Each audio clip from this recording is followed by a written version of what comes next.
사랑하는 할랜드교 성도 여러분, 안녕하십니까? 박현수 목사입니다. 지난 수요일에는 노회가 길어지는 바람에 방송을 하지 못했습니다. 죄송하게 생각합니다. 세상이 많이 혼란스럽습니다.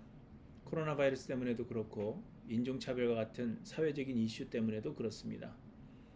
뿐만 아니라 각종 범죄 등 세상을 혼란스럽게 만드는 일들은 차고 넘칩니다. 그래서 이러한 때 사람들이 소망을 두는 것은 정부입니다. 좀 괜찮은 정부가 들어서서 모든 사람을 이롭게 할 만한 정책을 펼치게 되면 모든 것이 좋아질 것이라고 생각하는 것입니다. 그래서 사람들은 저마다 지지하는 정당이나 정치인들이 있습니다. 투표철이 되면 특별히 정치 이야기에 열을 올리기도 하고 자신과 다른 정당 혹은 자신이 지지하지 않는 정치인을 지지한다고 하면 심한 말다툼을 하거나 때로는 그보다 더한 싸움이 나기도 합니다. 그래서 목사들은 되도록 정치 이야기는 하지 않으려고 합니다. 어느 정당을 지지하는지, 누구를 지지하는지를 특별히 알리려고 하지 않습니다. 왜냐하면 그것 때문에 성도들 사이에 분란이 일어날 수도 있기 때문입니다. 그러나 여러분, 우리가 알아야 할 것은 세상의 정부가 결코 좋은 세상을 만들 수 없다는 것입니다. 정치인들은 좋은 세상을 만들기 위해서 여러 정책을 계획하고 실행하지만 결국 세상의 모든 정치는 실패하게 될 것입니다. 결코 모든 사람을 만족시킬 수 있는 그런 정부는 없으며 또한 우리에게 지속적인 만족을 줄 수 있는 정부도 없습니다. 아무리 좋은 정부라도 우리는 금세 실망하게 될 것입니다. 오히려 세상의 정부는 국민들에게 실망을 안겨줄 뿐 아니라 대부분의 국민들을 힘들게 만들 뿐입니다. 이미 우리는 매 선거 때마다 기대를 하며 투표를 하지만 또 금세 힘들어지고 실망하게 되는 것을 경험했습니다. 그럼에도 불구하고 또다시 세상에 희망을 걸어보는 것이 참으로 이상하게 생각이 됩니다. 열왕기 상하를 보시면 이스라엘과 유다의 여러 왕들의 이야기를 볼 수 있습니다. 그러나 하나님께 기쁨이 되고 백성들에게 평안을 가져다 주는 왕은 한 사람도 없었던 것을 기록하고 있습니다. 이스라엘의 왕들은 서로 누가 더 악한가를 대결하는 듯하게 모두 악한 왕들 뿐이며 유다의 왕들도 하나님을 섬기려는 마음을 가진 선한 왕들이 있기는 했으나 그들 역시도 부족한 부분이 많았다는 것을 볼 수 있습니다. 성경을 보시면 이스라엘과 유다의 백성들은 모두 이스라엘의 왕들로 인해서 고통을 당하게 되었다는 것을 볼 수 있습니다. 이는 하나님께서 신명기에서 이미 말씀하신 것입니다. 이스라엘은 다른 나라들처럼 왕을 원했지만 왕이 생기면 더 큰 고통을 당하게 될 것을 하나님은 이미 말씀하셨습니다. 그리고 열왕기 상하를 통하여 하나님의 말씀이 진리임을 깨닫게 되는 것입니다. 특별히 열왕기 하에 기록된 말씀을 보시면 이스라엘의 아합 왕 이후로 세상의 왕들로 인하여 백성들이 얼마나 큰 고통을 당해야 했는지를 보여주십니다. 아합 왕 때에 아합의 범죄함으로 인하여 하나님은 1년 6개월 동안이나 비를 내리지 않으셨고 백성들은 기근으로 고생해야만 했습니다. 아합이 죽은 뒤에는 모압과 전쟁을 해야 했고 그 후에는 아람이 이스라엘을 괴롭게 했습니다. 열왕기하 6장에 보시면 아람이 사마리아를 애워싸므로 인해서 사마리아 성이 크게 줄이게 되어서 여인들이 아들들을 차례로 잡아먹는 문제로 인해서 큰 싸움이 일어나기도 했던 것을 기억하실 것입니다. 이처럼 세상의 그 어느 왕도 또한 어떤 정부도 우리에게 희망이 될 수 없으며 소망을 줄 수 없을 뿐 아니라 오히려 백성들에게는 고통을 줄 뿐이라는 것을 말씀해 주시는 것입니다.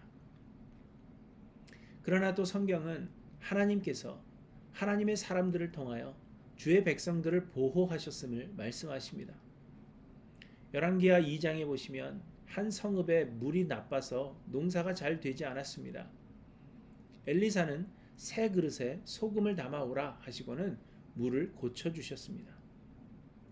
4장에서는 선지자의 제자들의 아내 중 한 여인이 남편이 죽고 빚 때문에 두 아들을 종으로 빼앗기게 될 상황이 되었습니다. 그때에도 엘리사가 그릇을 빌어오라 하여 그 그릇에 기름이 넘치도록 하셨습니다. 또한 선지자를 잘 섬기는 수넴 여인에게는 아들이 없어서 아들을 주셨고 그 아들이 죽게 되자 아들을 다시 살려주신 일화를 기록하고 있습니다. 그리고 선지자의 제자들이 들에서 채소를 캐서 국을 끓였는데 독이 있어 먹을 수 없었습니다. 그런데 엘리사가 솥에 가루를 던져 독을 없애고 제자들로 먹을 수 있게 해줬다는 이야기를 들려주십니다. 6장에서는 선지자의 제자들이 빌려온 도끼로 나무를 하다가 도끼가 그만 물에 빠지게 되었습니다. 그러자 엘리사가 나뭇가지를 던져서 쇠도끼를 떠오르게 했다고 말씀하십니다. 이처럼 성경 곳곳은 이스라엘의 왕들로 인하여 백성들이 고통을 당하는 가운데 하나님의 사람으로 인하여 하나님의 백성들을 돕게 하셨음을 말씀하고 있습니다. 여러분은 어디에 소망을 두셨습니까? 세상의 그 어떤 정부도 우리의 소망이 될 수 없습니다. 여러분, 세상에 소망을 두지 마시기 바랍니다.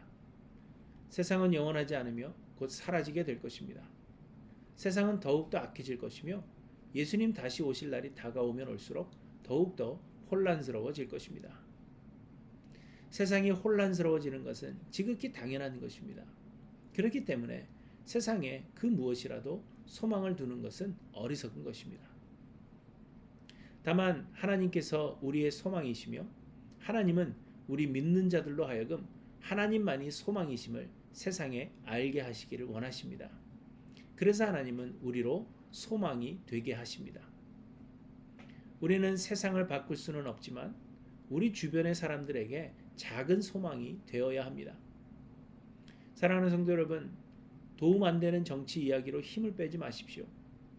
세상이 변하기를 기대하기보다 우리 주변의 사람들에게 내가 작은 희망이 되주기를 소망하시기 바랍니다. 하나님을 온전히 의지하며 하나님의 은혜를 구하는 마음으로 하나님께 기도하십시오. 하나님의 마음을 품을 수 있도록 기도하십시오. 그래서 세상에 하나님의 사랑을 전하는 하나님의 사람들이 되어서 주변의 많은 사람들에게 작은 소망을 전하는 하일랜드 교회 모든 성도님들이 되시기를 간절히 소망합니다. 여러분, 세상은 더욱더 혼란스러워지며 더욱더 어두워질 것입니다. 그러나 그때 우리의 작은 불을 밝힐 수 있는 성도님 되시기를 간절히 소망합니다. 아버지, 당신의 마음이 있는 곳에 나의 마음이 있기를 원해요. 아버지, 당신의 눈물이 고인 곳에 나의 눈물이 고이길 원해요. 아버지, 당신이 바라보는 영혼에게 나의 두 눈이 향하길 원해요. 아버지, 당신이 울고 있는 어두운 땅에 나의 두 발이 향하길 원해요. 나의 마음이 아버지의 마음 알아. 내 모든 뜻 아버지의 뜻이 될 수 있기를. 나의 온 몸이 아버지의 마음 알아. 내 모든 삶 당신의 삶 되기를. 아버지, 당신의 마음이 있는 곳에 나의 마음이 있기를 원해요.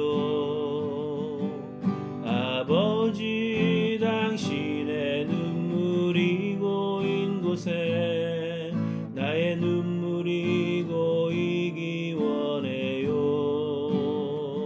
아버지, 당신이 바라보는 영혼에게 나의 두 눈이 향하기 원해요.